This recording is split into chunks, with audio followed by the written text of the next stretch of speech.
तो सारे बानर भोजन पानी सबका तिरस्कार करते हुए, कोई परवाह नहीं, न पानी की प्यास है न भोजन की कोई परवाह है, बस सब दिन रात चले सकल बन खोजत, जंगल जंगल सरिता सरिता चप्पा चप्पा चरखा चले, गाना था कोई, चप्पा चप्पा चरखा चले। हाँ, सारे बानर भालू चप्पा चप्पा छाने, 1 दिन 2 दिन 10 दिन 15 दिन हो गए, न भोजन न एक घूंट जल, सब चप्पा चप्पा छाने, जानकी जी कहां, जानकी जी कहां। जब एक पखवाड़ा बीत गया, पखवाड़ा माने 15 दिन, अभी तक जानकी जी का पता नहीं चला कोई भी, और प्यास लग गई सबको जोरदार। फिर 15 दिन हो गए बिना पानी की, तो प्यास लग गई सबको, और प्यास भी ऐसी जबरदस्त लगी कि लगे प्राण निकल जाएंगे, जबान सूखने लगी, कलेजा सूख गया सब बंदरों का। बंदरों ने हनुमान जी से कहा, हनुमान जी सुग्रीव तो 30 दिन का टाइम दिया है, 30 डेज, कि 30 दिन में जानकी जी का पता नहीं लगा पाए तो जान से मार डालूंगा, लेकिन सुग्रीव तो मारेगा आफ्टर 30 डेज, लेकिन जब पानी नहीं पाए तो हम लोग मर जाएंगे, आज अब है, अभी मर जाएंगे। जबान ऐठ रही है, कलेजा सूख रहा है, पानी चाहिए, नहीं तो सब मरे, सब मरे। तो हनुमान जी महाराज को लगा पानी नहीं मिला तो सब मर जाएंगे भी बांदर लोग। तो हनुमान जी झट से एक पहाड़ पे चढ़े, तो देखे कहीं आसपास पानी की तलाश करें, दिखाई पड़ जाए कोई तालाब नदी तो पानी पिलाएं सबको। एक चोटी पे हनुमान जी चढ़े, ऊंचाई से दूर तो दिखाई पड़ता है ना, तो दूर तक देखने के लिए कि कहीं कोई कुआं तालाब हो तो पानी पिलाएं सबको। एक पहाड़ पे हनुमान जी चढ़े और चढ़ के देखा तो क्या देखते हैं, उसी पहाड़ में एक गुफा है। गुफा समझते हैं आप लोग? गुफा माने वो पहाड़ों में वो कंदरा होती है ना, खो, समझ रहे हैं ना हिंदी भाषा? हाँ तब ठीक। तो पहाड़ में गुफा थी, उस गुफा में कुछ पक्षी एंट्री कर रहे थे, कुछ पक्षी जा रहे थे, कुछ पक्षी बाहर आ रहे थे। तो हनुमान जी तो बहुत ज्ञानी है, और तुरंत समझ गए कि पक्षी वहीं जाते हैं जहां पर पानी होता है, जहां जल नहीं वहां पक्षी नहीं। रामायण में एक सूत्र है, जल विहग, जल विहग, जल माने पानी और विहग माने पक्षी, ये दोनों का कॉम्बिनेशन होता है। जहां जल है वहां विहग रहेंगे, और जहां जल खत्म विहग प्रस्थान कर जाते। पानी नहीं वहां पक्षी रुक नहीं सकते। तो हनुमान जी देखे इस गुफा में पक्षी जा रहे हैं, मतलब आगे अंदर कुछ व्यवस्था है पानी की। और हनुमान जी अपने साथियों से कहे, चलो मित्रों चलो, चलो इस गुफा में घुसते हैं, चलो पानी पीते हैं, शायद पानी अंदर हो। तो अभी तक अंगद आगे था गुफा, मतलब अभी तक अंगद आगे आगे मुखिया था, वो गाइड कर रहा था, सब पीछे थे। लेकिन जब गुफा में घुसने नंबर आया तो अंगद पीछे हट गया, कहा हम नहीं आगे जाएंगे भाई साहब। कहा क्यों? कहा क्यों? कहा हमारे पिताजी गुफा में घुसे थे, बाली, बाली मारा अंदर, वहां युद्ध शुरू हो गया। फिर तो जो खून की धारा बही थी अंदर से, तो हम तो पूरा हमारा खानदानी चौपट हो गया गुफा के चक्कर में।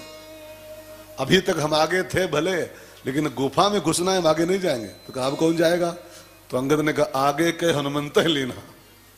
अभी तक हनुमान जी पाछे पवंतन है,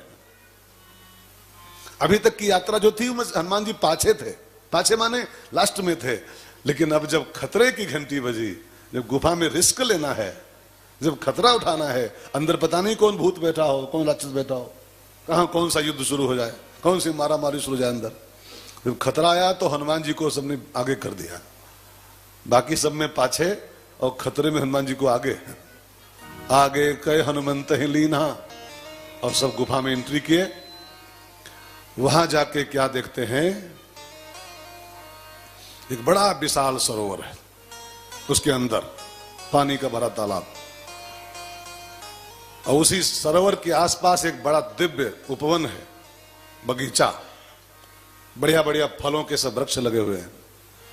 और उसी बगीचे के बीचों बीच में एक तपस्विनी महिला बैठी तपस्या कर रही है।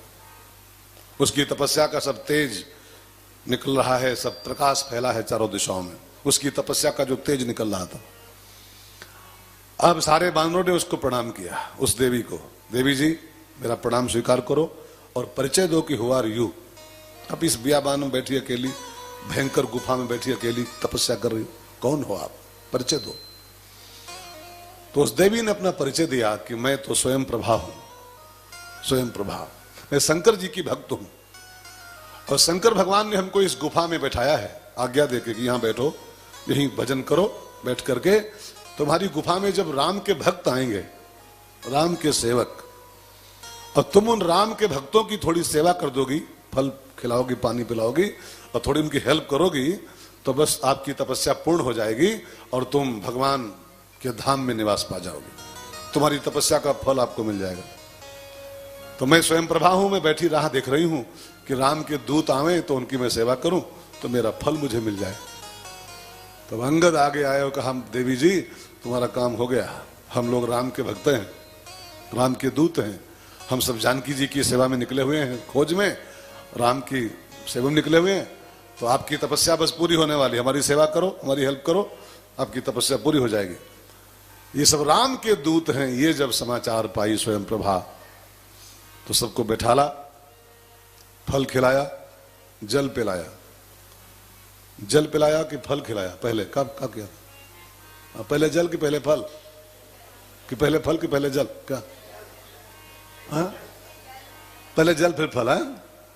हाँ, ये आप याद रखिएगा, मैं इसलिए आपको याद कर रहा हूं, पूछ रहा हूं। कभी भी फल के बाद जल नहीं पीना चाहिए।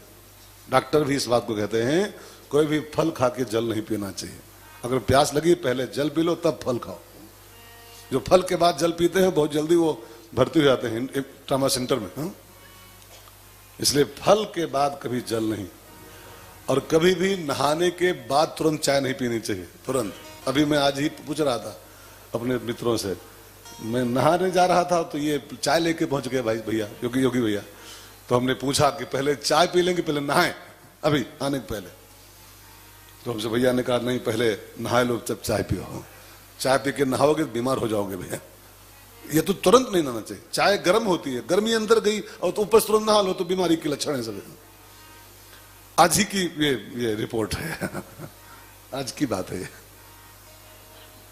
तो पहले जल पिलाया, फिर सबको फल खिलाए, और फिर स्वयं प्रभा बड़ी प्यारी बात बोली है। अब स्वयं प्रभा क्या बोली है इसको मैं आपको सुनाऊं उससे पूर्व, व्हाट इज द स्वयं प्रभा, ये बड़ी हेल्प करती है भक्ति की खोज में। जिसको भक्ति की प्राप्ति जिंदगी में करनी हो उसको स्वयं प्रभा की खोज करनी पड़ेगी। जो स्वयं प्रभा की प्राप्ति कर लेता है ये उसकी भक्ति में, शक्ति में, शांति में बड़ी हेल्प करती है, बड़ी बहुत आगे बढ़ाती है। स्वयं प्रभा क्या है जरा इसके विज्ञान को समझो भाई बहन। स्वयं प्रभा का एक बहुत बढ़िया अर्थ है। स्वयं माने होता है अपनी, स्वयं माने अपनी, और प्रभा माने होता है शक्ति, आभा, तेज। ठीक है ना, थोड़ा समझिएगा विज्ञान को। स्वयं माने आपकी अपनी, आभा माने तेज, तेज, योर पावर, विल पावर। अब किसी भी मंजिल को पाना हो, किसी भी कार्य में सफलता पानी हो, उस सफलता के लिए इस देवी की बड़ी भूमिका होती है। आत्मबल बहुत काम करता है, आत्मबल। स्वयं प्रभा माने कुछ और नहीं, योर आत्मबल, योर विल पावर। स्वयं माने अपनी, मैं कुछ अलग से नहीं बोल रहा, स्वयं माने अपनी और प्रभा माने शक्ति। तो अपनी जो आत्मशक्ति है, अपना जो सोल पावर है, सोल पावर, ये किसी भी फील्ड में, खाली भक्ति की बात नहीं कर रहा हूं, जिंदगी की किसी भी फील्ड में सक्सेसफुल होने के लिए सोल पावर का अहम रोल होता है। सौर ऊर्जा नहीं, soul power, soul power. Vinoba ji का एक बड़ा बढ़िया शब्द है, विनोबा जी का नाम जान, भावे जी, विनोबा भावे, उन्होंने कहा था आइटम बम से अधिक ताकत इंसान के आत्म बल में होती है। आइटम बम में क्या पावर, खाक होगा। आइटम बम से भी अधिक पावर इंसान के सोल पावर में होती है, आत्म बल में होते हैं। एक बार वो शक्ति मिल जाए ना, जग जाए, तो आइटम बम एक शहर को नष्ट कर सकता है, एक शहर को हिला सकता है। आइटम बम कितना भी पावरफुल हो, एक प्रदेश हिला देगा वो। लेकिन अपना तेज जाग जाए तो तीनों लोक हाँकते कांपे। किसी भी बम में शक्ति नहीं है कि त्रिलोक को हिला दे, त्रिलोक को, लेकिन आत्म बल में वो शक्ति है कि त्रिलोक की हिल सकती है। वो चौपाई पढ़िए, आपन तेज। स्वयं प्रभा माने कुछ और नहीं, आपन तेज, यही स्वयं प्रभा है। स्वयं माने आपन और प्रभा माने तेज।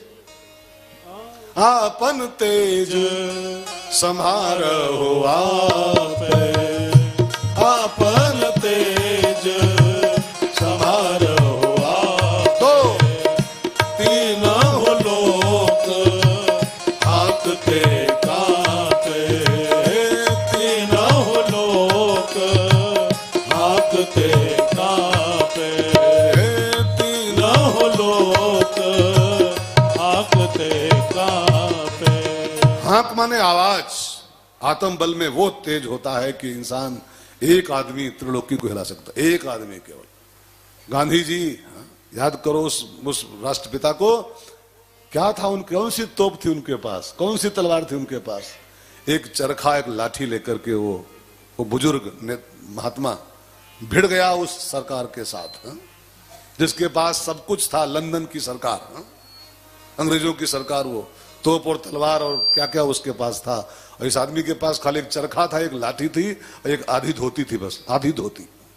अब आधी लुंगी पहन करके आदमी भिड़ गया, दागी न कहीं तोप न तलवार चलाई, और चुटकी में दिया दुश्मनों को देश से हालांकि रोल और भी लोगों का इसमें, महात्मा गांधी अकेले नहीं कुछ ढेर किए थे, रोल तो बहुतों का इसमें रहा है, कई लोग जुटे हैं तब जाके हो पाया है। लेकिन आखिरकार वो आदमी आगे तो रहा ही है, आगे तो रहा ही। अगुवाकार तो उस नेतृत्व को संभाला तो इसी आदमी ने था। अब ठीक है पीछे बहुत लोग होते हैं, लेकिन अब अब्दुल गफ्फार खान और सब लोग लगे थे, लाखों लोग लगे थे, उसी में सुभाष चंद्र बोस भी लगे थे, आजाद भी लगे, सब लगे थे, लेकिन नेतृत्व तो उसी का था।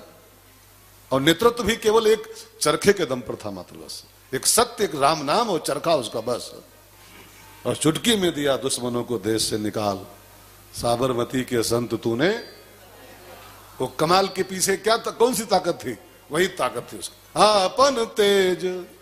25 किलो का आदमी था सब मिला करके, 25 kg ओनली। लगते तो थे दुबले बापू, लेकिन थे ताकत के। कौन ताकत? देह की ताकत नहीं थी उनके पास। कितने थे वो? 25-26 किलो के थे, लेकिन वो ताकत थी अंदर वाली। स्वयं प्रभा थी उनके पास, स्वयं प्रभा। और स्वयं प्रभा यही आत्मशक्ति है, और इसको जो प्राप्त कर ले, इसको जगा ले, जो वो किसी भी फील्ड में भी सक्सेसफुल होंगे। कॉन्फिडेंस इज की टू सक्सेस। आत्म बल, आत्मविश्वास सफलता की चाबी होता है। जिसको सफलता का गेट खोलना है, उसके हाथ में आत्मविश्वास की चाबी चाहिए, आत्म बल की कुंजी चाहिए। ठीक है ना? तो स्वयं प्रभा ने सबको